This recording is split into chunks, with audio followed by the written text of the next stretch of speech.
Alright, welcome back to Journey to the Philippines, Blog 10. And today we're going to talk about ugly art and another simple Bible verse. Ugly art. Yes, this is very important. Uh, it's important for us to do lots of ugly art so we can practice and build our skills. And some things seem kind of messy and um, art related.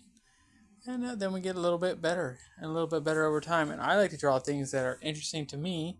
And all of our art styles are different.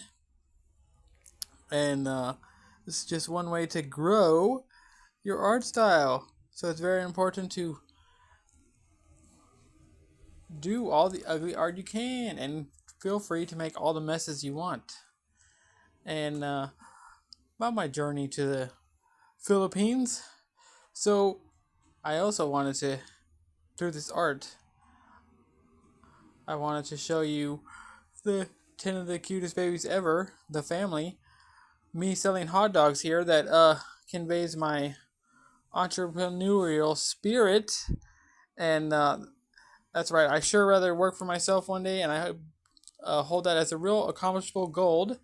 And so I just have that drive and that ambition. And yes, I would love to work for myself. So, and there's me with the 10 of the cutest babies ever, and just reminding myself the reason why I started doing all this.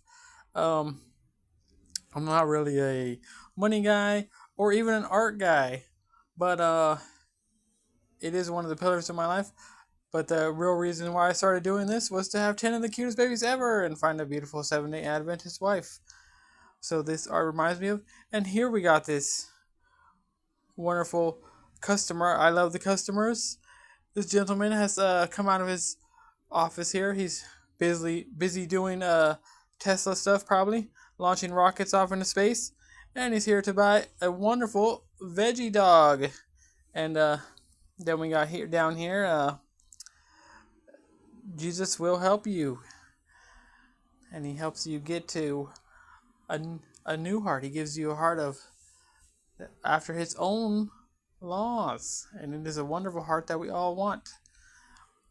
And let God change our hearts. It was the point of that. And so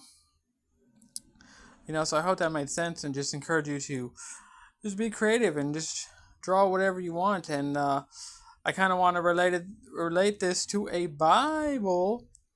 chapter in the Bible. So this chapter in the Bible, this is about a king's son, and you can say his story started off kind of like ugly art. His life was ugly, but then in the end, it becomes very beautiful, and his growth is amazing. So we're gonna go to the Bible, guys. Second Chronicles chapter 33, verses 9 through 13.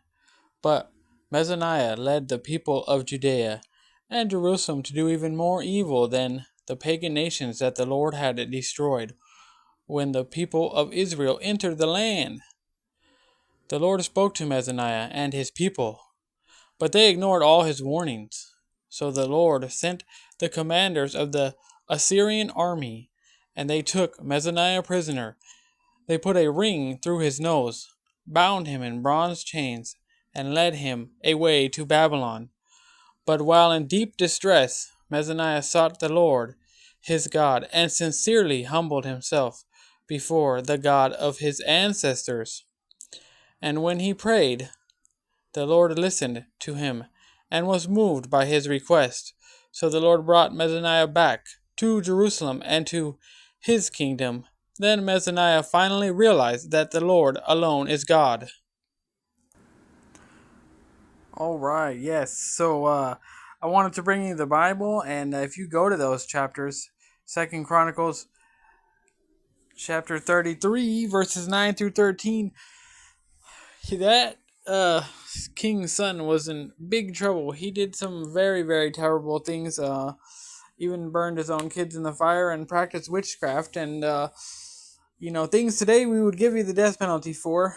Well, God is extremely merciful in that story, and God was moved by his request, which is one of the beautiful things in that story. Some verses, some Bibles read it. God was even brought to a tear. Um, and God forgives all of us. Jesus loves sinners, and don't forget it. And I just pray that you go to the Bible and you read it and understand it for yourself, and see how God turns something ugly into something beautiful. And just keep being creative, keep coming to the Bible, keep asking God for help. Peace out. Jesus loves you. Disciple out.